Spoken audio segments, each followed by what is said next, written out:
नमस्कार, मैं अभिषेक कुमार और आप देख रहे हैं the news launcher. The news launcher की इस विशेष परिचर्चा में आपका बहुत बहुत स्वागत है। भारत के गृह मंत्री अमित शाह, आमतौर पर उनसे उम्मीद की जाती है कि वो सधी हुई भाषा में अपने शब्दों का प्रयोग सदन के अंदर करेंगे। एक क्लिप काफी वायरल होती है जिसमें टीएमसी के एक सांसद को अमित शाह ये कहते हुए नजर आते हैं कि दादा, आप इस तरह की बातें ना करें, आपके उम्र के लोगों को ये शोभा नहीं देता। और वही छवि हम लोगों के दिमाग में अमित शाह की है कि अमित शाह कम से कम सभ्य और शालीन भाषा में बातें तो करते हैं। लेकिन क्या अमित शाह भी गिरिराज सिंह और कपिल मिश्रा की लीग में शामिल हो गए? और इस लीग में शामिल होने की प्रक्रिया की शुरुआत अमित शाह साहब ने बाबा साहब भीमराव अंबेडकर के ऊपर एक ऐसी टिप्पणी के माध्यम से कर दी जिस टिप्पणी को लेकर कहीं ना कहीं इस देश के अंदर एक अलग तरह का माहौल बनता जा रहा है। क्या है वो टिप्पणी और किस तरह की बातें उन्होंने की, इन सब पर चर्चा के लिए हमारे साथ एक विशेष पैनल मौजूद है। इस विशेष पैनल में हमारे साथ जुड़े हुए हैं हमारे एडिटर आशीष चित्रांशी जी, हमारे साथ हिरासत में इस मुद्दे पर आंदोलन कर रहे हैं और इस मुद्दे को लेकर आगे बढ़ रहे हैं और हिरासत से मौजूद है हमारे साथ प्रबल प्रताप शाही जी, और माने साहब हमारे साथ जो एनसीपी से जुड़े हुए हैं वो महाराष्ट्र से जुड़े हैं। तो सबसे पहले मैं चलता हूं प्रबल जी के पास, क्योंकि प्रबल जी हिरासत में है और प्रबल जी के पास जाने के पहले मैं अपने दर्शकों के लिए दिखाना चाहता हूं कि आखिर हमारे इस देश के माननीय गृह मंत्री ने कहा क्या है। जरा इसे देख लीजिए। अभी एक फैशन हो गया है, आम्बेडकर आम्बेडकर आम्बेडकर आम्बेडकर आम्बेडकर आम्बेडकर। इतना नाम अगर भगवान का लेते तो 7 जन्मों तक स्वर्ग मिल जाता।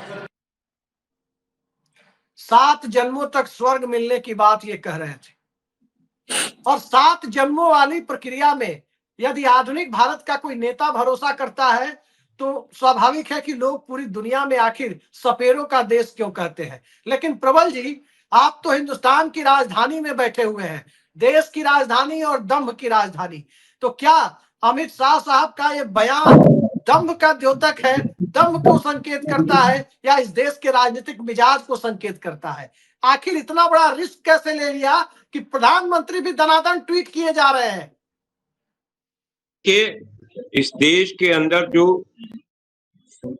बाबा साहब अम्बेडकर जी हैं वह हमारे देश के संविधान के निर्माता हैं और उनका अपमान करने का काम अगर किसी ने किया तो आरएसएस और भारतीय जनता पार्टी का के गृह मंत्री अमित शाह ने वो हिमाकत की है और ये माफ नहीं किया जाएगा और पूरा हिंदुस्तान जल उठेगा, एक चीज बता दे रहा हूँ। और आज कांग्रेस पार्टी ने एक बड़ा प्रदर्शन किया है। कांग्रेस पार्टी के मुख्यालय से हम लोग अमित शाह का घर घेराव करने जा रहे थे और हमारे साथ श्री राजेश रिलोटिया जी भी हैं जो एससी डिपार्टमेंट एआईसीसी के नेशनल चेयरमैन हैं और पूर्व विधायक भी रहे हैं। वो भी हमारे साथ, उनके साथ जो है सैकड़ों की संख्या में हम सब लोगों को गिरफ्तार किया और हम लोगों ने एक पुतला भी अमित शाह का फूका है।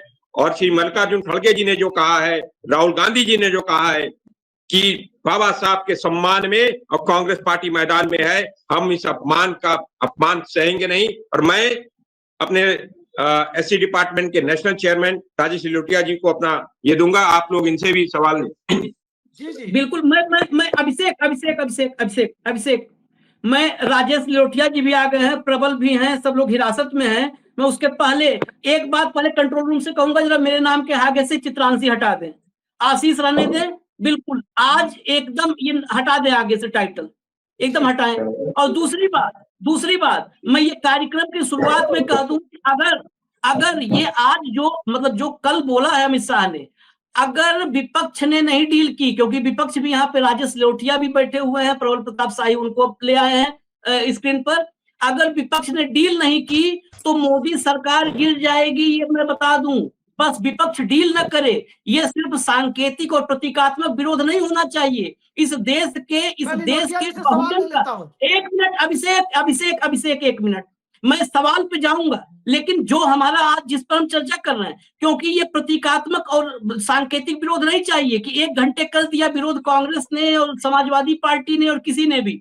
मोदी के पसीने छूटे हुए हैं, एक के बाद एक ट्वीट आ रहे हैं। और आपको मैं लेटेस्ट अपडेट दे दूं कि अमित शाह प्रेस कॉन्फ्रेंस करने जा रहे हैं और पूरी एक मेरे पास पुख्ता खबर है कि वो प्रेस कॉन्फ्रेंस में घुमा फिरा के माफी भी मांगेंगे। लेकिन उस माफी के बाद राजेश लोटिया चले जाएं, वो अपने घर में बैठ जाएं, खड़गे साहब बैठ जाएं, कांग्रेस के लोग बैठ जाएं, इससे काम नहीं चलेगा। जो स्वर्ग और नरक की बात की है शाह ने, मैं आज इस डिबेट का एक फ्रेम होता है, मैं फ्रेम तय कर दूं, उसी हिसाब से हम आगे बढ़ेंगे।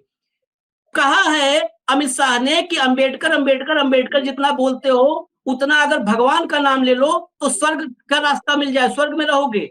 मैं ये कहता हूं कि भगवान का नाम लेने से स्वर्ग जाए ना जाए इंसान, लेकिन अंबेडकर वो प्रत्यक्ष नाम है जिसका नाम लेके स्वर्ग जा सकता है इंसान। प्रत्यक्ष नाम है अंबेडकर, भगवान का नाम लेके कोई गारंटी नहीं है। भगवान को हमने देखा नहीं है, लेकिन अंबेडकर को देखा है इस धरती ने। अंबेडकर ने अछूतों को, जो नर्क था ना, अछूतों के लिए नर्क, वो नर्क था। अमित शाह को क्या पता नर्क और स्वर्ग को अगर देखना है तो आप बाबा साहब को देखिए, जिन्होंने नर्क से निकाल करके स्वर्ग का रास्ता दिखाया है। अमित शाह के सामने मैं चाहता हूं, चैलेंज करता हूं अमित शाह को, आए स्वर्ग और नर्क पे बहस करें। जो इंसान जिसने वाकई नर्क से निकाल करके स्वर्ग पहुंचाया, जिस इंसान को बड़ौदा में रहने के लिए घर नहीं मिल रहा था, इसलिए क्योंकि वो महाल जाति से है।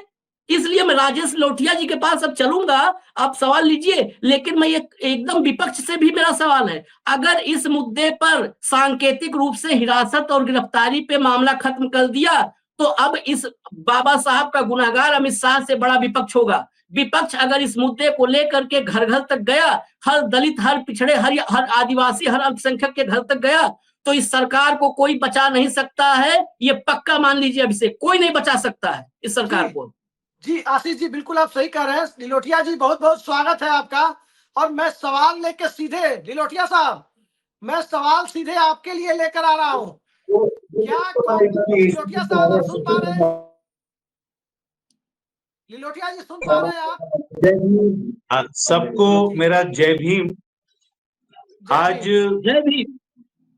जिस तरीके से पूरे देश के अंदर जो संविधान को मानने वाले हैं, बाबा साहब भीमराव अंबेडकर को मानने वाले हैं, संविधान रक्षक हैं, पूरे देश के अंदर सड़कों पे उतरे हैं अमित शाह के उस मनुवादी बयान के बाद जो कल उन्होंने संसद में दिया। बहुत दुर्भाग्यपूर्ण है कि आरएसएस, बीजेपी जिस तरीके से संविधान को सामने रखकर लोगों को गुमराह करने का काम करती है, लेकिन उनके मन के अंदर जो संविधान के प्रति जो नफरत है, वो कल उन्होंने उसके निर्माता, उसके लिखने वाले बाबा साहब भीमराव अंबेडकर के नाम को भी लेकर उन्होंने उस तरीके से अपनी नफरत जाहिर की।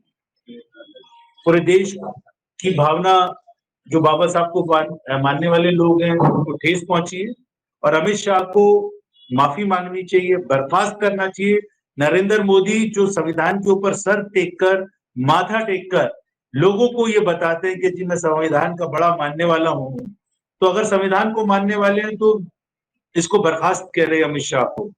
ये खुद जिसके ऊपर पुलिस के मुकदमे चल रहे हो, जो तड़ी पार हो, और वो बाबा साहब के लिए अगर ऐसे अपशब्द का इस्तेमाल करेगा, देखिए मैं कोई स्वर्ग नर्क के अंदर कोई ज्यादा बहुत विश्वास नहीं करता हूं, लेकिन हमारी जो आस्था है वो बाबा साहब भीमराव अंबेडकर में है, हमारा विश्वास देश के संविधान में है।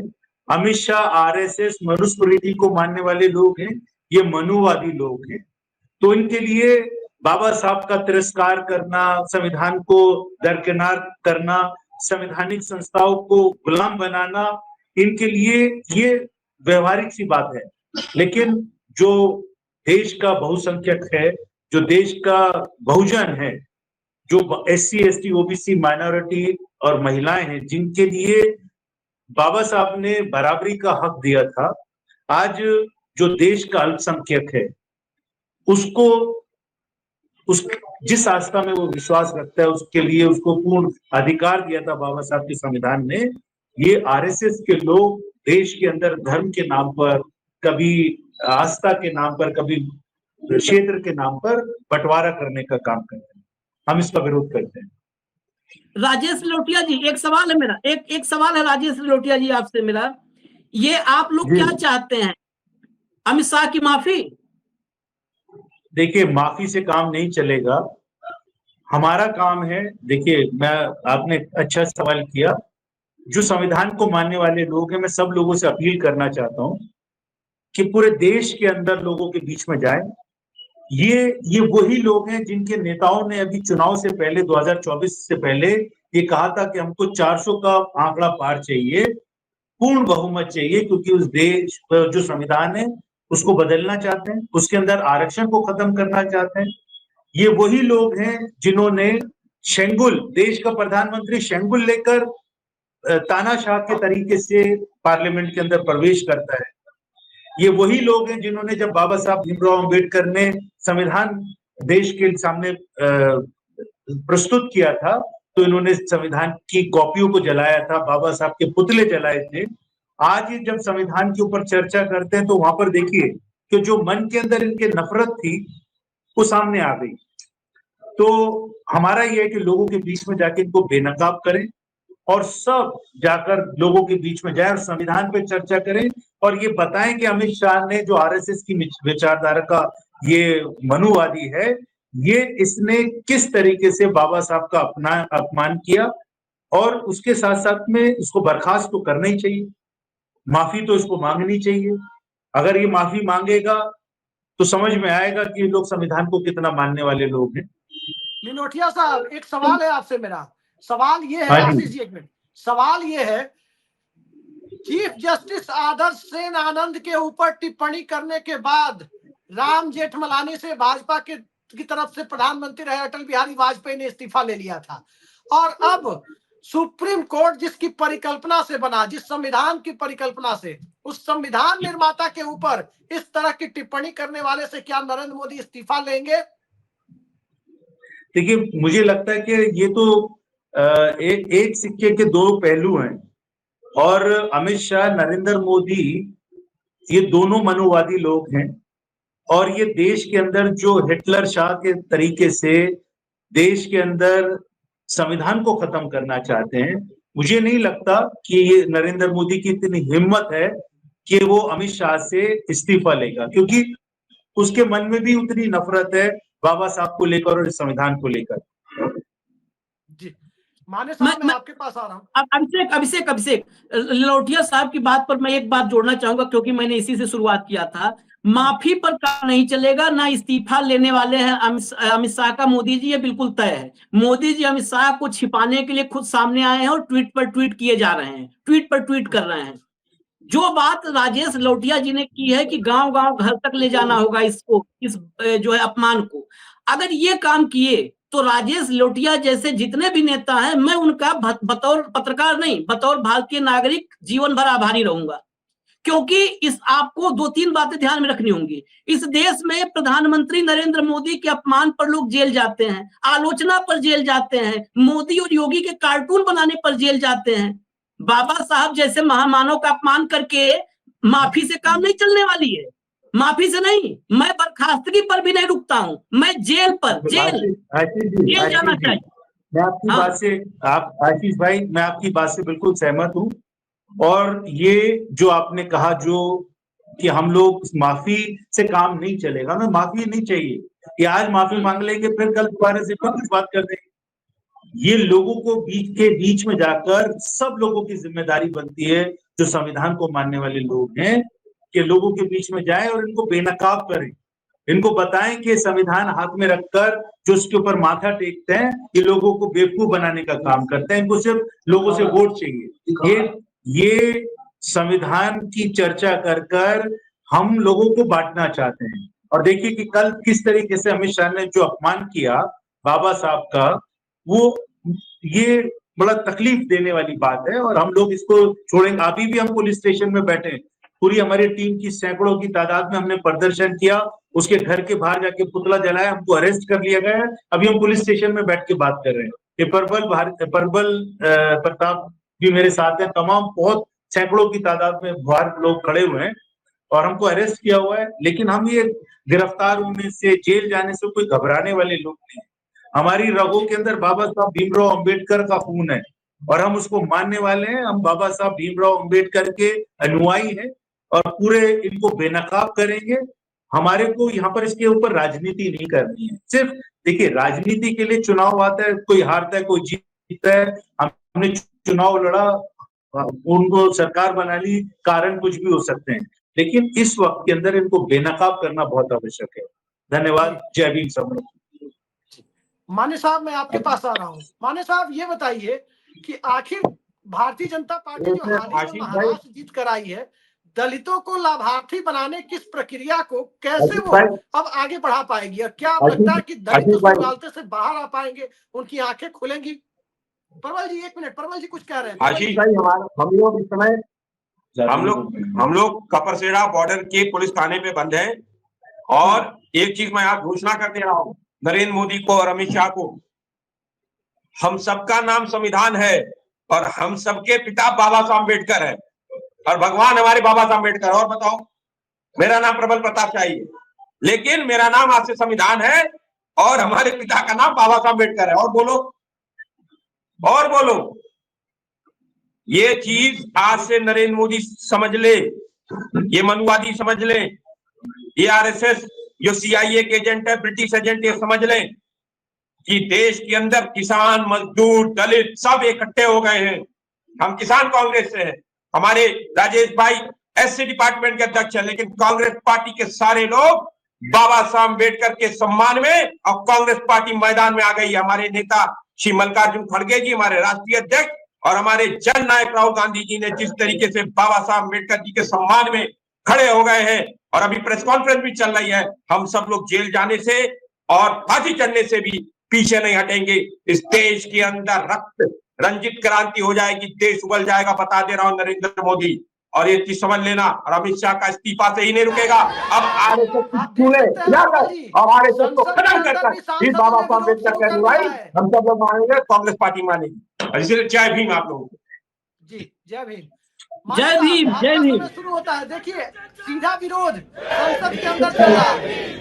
पहले वीडियो देखिए। माफी मांगो, माफी मांगो, अमित शाह माफी मांगो, माफी मांगो, माफी मांगो, अमित शाह माफी मांगो, माफी मांगो, माफी मांगो, अमित शाह माफी मांगो, माफी मांगो, माफी मांगो, अमित शाह माफी मांगो, माफी मांगो, माफी मांगो। जय भीम, जय भीम, जय भीम, जय भीम, जय। तो आपने देखा, ये मुझे बड़ा अजीब लगा माने साहब कि ये लोग कह रहे हैं माफी मांगो, ये इस्तीफे की मांग क्यों नहीं कर रहे हैं? ये मनोज झा को जब भी मैं देखता हूं तमाम तरह की इनकी बातें होती है, और कई लोग कहते हैं कि नहीं ये झा साहब जो है, ये कई लोगों ने मुझे कहा कि ये स्लीपर सेल है। क्या आपको लगता है ये माफी मांगने वाली बात, वही आगे आगे नारा लगा रहे हैं माफी मांगो? नहीं अभिषेक जी, आपका कहना बिल्कुल सही है। मैं कुछ अलग किस्से पर भी आपका ध्यान खींचना चाहूंगा। आज पुणे में, महाराष्ट्र में एक खबर है। जो खबर ये है कि ये जो मनुस्मृति है वो वैदिक संविधान है, इस तरह का पूरी के शंकराचार्य का स्टेटमेंट आया है। मैं अमित शाह जी के स्टेटमेंट को, उनकी भावनाओं को और उनकी सोच को इस ढंग से देखता हूँ। जैसे आशीष जी ने बताया, बहुत अलग तरीके से मॉडल पुणे अभी महाराष्ट्र में, भारत में, सारे हिंदुस्तान में फैलने की कोशिश हो रही है, इसलिए कि इनको संविधान, बाबा साहब अम्बेडकर, यहाँ के सारे निचले स्तर के लोग जो ऊपर आए हैं, उनको अपने अपने जगह पे ऊपर उठना देखना मंजूर नहीं है, इसका ये मतलब हुआ है। जिस ढंग से अभी ये सब काम चल रहा है, वो नामंजूर होने के कारण ही बाबा साहब के नाम पे जिन्होंने जो भद्दी टिप्पणी की है, इससे तो पहले मैं उनका, अमित शाह जी का बहुत बड़े रुख से मैं उनका निषेध करता हूं। और आपने जो कहा अभिषेक जी, सिर्फ माफी मांगने से काम नहीं चलेगा, क्योंकि अभी ये स्ट्रक्चर बहुत बड़ा बन चुका है। इसके लिए हम क्या करें, ये बहुत इम्पोर्टेंट बात है। जो हमने संविधान बदलने की बात लोगों तक पहुंचाई, लोगों ने लोकसभा में इनको बड़ी जोर से चमाट मार दी। अभी उसके आगे का प्रोसेस होना चाहिए, क्योंकि जो आपने देखा अभी ये एक देश एक सब, एक election, one nation one election का जो ये आया, लोगों को जो चाहिए नहीं है वो थोपने की कोशिश बार बार हो रही है। इसके लिए जो नरेंद्र मोदी जी के नेतृत्व में सरकार है, अमित शाह चला रहे उसको एक कड़ी चेतावनी और कड़े तरीके से एक रुख लोगों को अपनाना पड़ेगा। कौन कौन है इस चीजों में शारिक? ये यहाँ के दलित है, यहाँ की महिला है, ओबीसी है, आदिवासी है, ये सबसे बड़ा तबका है। अभी उसके लिए आने वाले दिन जिस ढंग से ये सरकार चला रहे हैं, जिस ढंग से ये काम कर रहे हैं, वो बहुत ही खतरनाक साबित हो गए। और इसके लिए जो कुछ भी छोटी सी चीजें, कुछ पैसे दे के, कुछ रेशन दे के, ऐसी जो बात हो रही है, शिक्षा के प्रावधान खत्म हो चुके हैं, काम के प्रावधान खत्म हो चुके हैं, रोजगार नहीं, ये समझ के लोगों तक अभी हमें जाना ही पड़ेगा, उतरना ही पड़ेगा। उसके सिवा सरकार को, मोदी जी को, अमित शाह को कुछ समझेगा नहीं। ये अभी बहुत कड़ा रुख अपनाना पड़ेगा। आशीष जी की पूरी बात से मैं सहमत हूँ। जी आशीष जी, मैं आपके पास आ रहा हूँ। ये बड़ा बुनियादी सवाल है। एक अलग तरह की टूल किट को डेवलप होता हुआ मैं देख रहा हूं कि बहुत करीने से उसे विकसित किया जा रहा है। पिछले दिनों देखा आपने एक नेता जो कभी राजनाथ सिंह के यहाँ जलेबी छानता था, वो नेता टीवी पर बैठ करके कहता है कि वीपी सिंह फेंका गए। मतलब जिन्होंने ओबीसी को न्याय दिया वो फेंका गए, जिन्होंने दलितों आदिवासियों को न्याय दिया अम्बेडकर साहब, उनके बारे में गृह मंत्री टिप्पणी कर रहे हैं सदन के अंदर। अम्बेडकर अम्बेडकर अम्बेडकर अम्बेडकर अम्बेडकर 6 बार उन्होंने कहा। कितना नाम भगवान का लिया जाता। आखिर कारण क्या है कि समाज के दबे कुचले वर्गों को मुख्य धारा में लाने वाले नायकों के साथ इस तरह का व्यवहार, उनके निधन के बाद उनकी स्मृतियों को नमन करने की बजाय इस तरह का व्यवहार किया जा रहा है? क्या ये किसी टूल किट का हिस्सा है? देखिए, ये टूल और किट सब दफन हो जाएगा। मैं इस बहुत साफ कर दूं, बहुत सारे लोग मेरी बात से असहमत हो सकते हैं, मुझे अतिवादी कह सकते हैं, वो आजाद हैं। मैं राजा मांडा को अंबेडकर के बगल में आसपास भी खड़े नहीं कर सकता हूं जी। राजा मांडा को आसपास भी नहीं। राजा मांडा नेता थे और उस राजनीति में तमाम अच्छे और तमाम बुरे काम सबके उसमें डायरी में दर्ज हैं जी। राजा मांडा कोई महान नहीं थे, नेतागिरी कर रहे थे, राजनीति कर रहे थे। बाबा साहब भीमराव अंबेडकर इस देश के प्रत्यक्ष महामानव हैं और इस देश के नहीं, इस दुनिया के प्रत्यक्ष महामानव जितने भी। मैं इसीलिए मैंने अपने नाम के आगे टाइटल हटवाया और एफिडेविट देकर हटवाना होगा तो हटवा दूंगा। मैं बहुत इस मामले में मैं कहा ना कि कुछ कोई अच्छा माने बुरा माने, बाबा साहब भीमराव अंबेडकर से किसी की तुलना नहीं हो सकती है। अगर कहते ना लोग अभिषेक बातें क्यों हो रही है उनके बारे में, मैं बता रहा हूं इसलिए क्योंकि वो महामानव, उसने इस देश में, मैं अभी राजेश लौटिया ने कहा स्वर्ग नरक में नहीं विश्वास करते, मैं करता हूं, लेकिन किस में करता हूं? काल्पनिक स्वर्ग और नरक में नहीं, जो सामने दिख रहा है वो स्वर्ग और नरक। उस नरक को मैं देखता हूं जिस नरक में इस देश का बहुजन रहता है, इस देश का दलित रहता है, उस नरक को देखता हूं। और उस स्वर्ग को देखता हूं जिसमें इस देश का सामंती समाज रहता है, उस स्वर्ग को देखता हूं। उस नरक से स्वर्ग का रास्ता, उस नरक से स्वर्ग का रास्ता अगर किसी ने तैयार किया था तो वो नाम है भीमराव अंबेडकर, बाबा साहब, जिसने उस नरक से स्वर्ग का रास्ता तैयार किया। जिसने 20 मार्च 1927 को क्या हुआ था, तालाब में आगे आकर के पीछे भीड़ थी और चुल्लू से पानी उठा के पिया, तोड़ दिया उस बंधन को कि दलित पानी नहीं पी सकता उस तालाब से, सिर्फ सवर्ण पिएंगे, मीठे पानी का तालाब या जो भी था महाराष्ट्र में, माने साहब को पता होगा। और उसके बाद क्या हुआ था, माड़ में उसके बाद मैं फिर कोट कर रहा हूं, मैंने पिछले प्रोग्राम में किया था, बीबीसी की रिपोर्ट में मैंने देखा, लिखा है कि महिलाओं को, बुजुर्गों को, बच्चों को पीटा गया दलितों के। और 20 मार्च को उन्होंने वहां पे पानी पिया था। 21 मार्च को उसको, उस तालाब को फिर से उसका शुद्धिकरण किया गया। अब सोचिए 1927 से 2017 तक कुछ भी नहीं बदला। 2017 में हमने देखा अखिलेश यादव ने जब सीएम आवास छोड़ा था तो 2017 में योगी आदित्यनाथ ने वहां पर शुद्धिकरण करवाया था, 1927, 2017, 90 साल तक नहीं, 90 साल बाद भी कुछ नहीं बदला। अगर बदलाव के लिए रास्ता खोला था तो उस महामानव ने खोला था। वो अगर मैं आस्तिक होकर के बात करता हूं, अगर मुझे ईश्वर देखना है ना तो प्रत्यक्ष अगर जीवित देव देखना है तो जीवित देवता बाबा साहब भीमराव अंबेडकर जीवित देवता है। बाकी फिर वही बात हुई, सुप्रीम कोर्ट में कह दिया था काल्पनिक, फिर मैं उस विषय में नहीं जाऊंगा। लेकिन अगर प्रत्यक्ष देव देखना है, प्रत्यक्ष महामानव देखना है तो बाबा साहब को देखिए। वो सामंती सोच मैं नहीं जानना चाहता कि वो ला करके ये डायलूशन होता है किसी विषय को, कि उसमें हम राजा मांडा को ले आए, फलाने को ले आए, ढिमकाने को ले आए। बाबा साहब के वो बात आसपास नहीं कोई कह रहे खड़ा थे। नहीं हो सकता, नहीं, कोई खड़ा नहीं मैं ये कह रहा था कि कोई भी व्यक्ति जो पिछड़े वर्ग दलितों के लिए थोड़ा या ज्यादा जितनी उसकी कैपेसिटी में है यदि कुछ किया, वैसे लोग इस संघ की विचारधारा से आए हुए लोगों के निशाने पर क्यों आ जाते हैं? मेरे कहने इसलिए का मतलब निशाने ये पर था। इसलिए निशाने पे आते हैं, इसलिए कि मनुस्मृति में बाधक जो भी है। आज अगर आपको बहुत ध्यान से इस बात को समझना होगा, बाबा साहब एक विचार हैं, बीपी सिंह विचार नहीं है। नहीं, बीपी सिंह तो मंडल कमीशन को लागू करने वाले एक नेता थे, ठीक। बाबा साहब एक विचार है, और वो विचार मनुस्मृति के रास्ते में अगर कोई विचार अवरोध है, बैरियर है, बैरिकेडिंग है, तो वो बाबा साहब हैं। बाबा साहब के विचारों को जिस दिन डायलूट कर दिए, जिस दिन उसको हटा दिए, उस दिन मनुस्मृति इंपोज करना आसान नहीं हो जाएगा, बिल्कुल लागू ही हो जाएगा, इंपोज कर दिया जाएगा। फिर इस देश को संविधान से नहीं चलाया जाएगा, मनुस्मृति से चलाया जाएगा। इसलिए बाबा साहब के विचारों पर चोट, धीरे धीरे चोट करके, संघ और भाजपा की पुरानी रणनीति है, धीरे धीरे चोट करके टेस्ट करते हैं।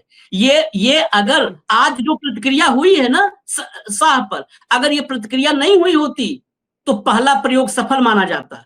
ये पहला प्रयोग सफल हो गया, इससे बड़ी चोट होती फिर बाबा साहब पर, उससे बड़ी चोट होती, और आखिर में बाबा साहब के विचारों को ये दफन कर देते। लेकिन बाबा साहब के विचार दफन नहीं होने वाले हैं। उससे मैं फिर उस बात को कहूंगा, उसने इस देश के बहुजन को, इस देश की 85% जो 85-80-20 लोग करते हैं ना, मैं 85-15 की बात करता हूं, इस देश के 85% जनता को, 85% लोगों को उन्होंने नर्क से स्वर्ग जाने का रास्ता दिखाया है, और वो स्वर्ग कहीं ऊपर नहीं है, यही धरती पे है। इसलिए बाबा साहब से दिक्कत है, इसलिए बाबा साहब से दिक्कत है, और इसीलिए प्रहार है। और मैं फिर एक बात रिपीट कर दूं, राजेश लोटिया जो भी कह के गए, पत्रकार रहे हैं सुनील माने, अब भले राजनीतिक दल से जुड़े हैं, पत्रकार रहे हैं, मैं इन सब लोगों के बीच में कहता हूं, ये विपक्ष भी पाप का उतना ही भागी होगा, और मैं तो ज्यादा भागीदार कहूंगा अगर इस बार कोई डील कर लिए। डील मतलब ऐसा नहीं होता है कि पैसे की डील,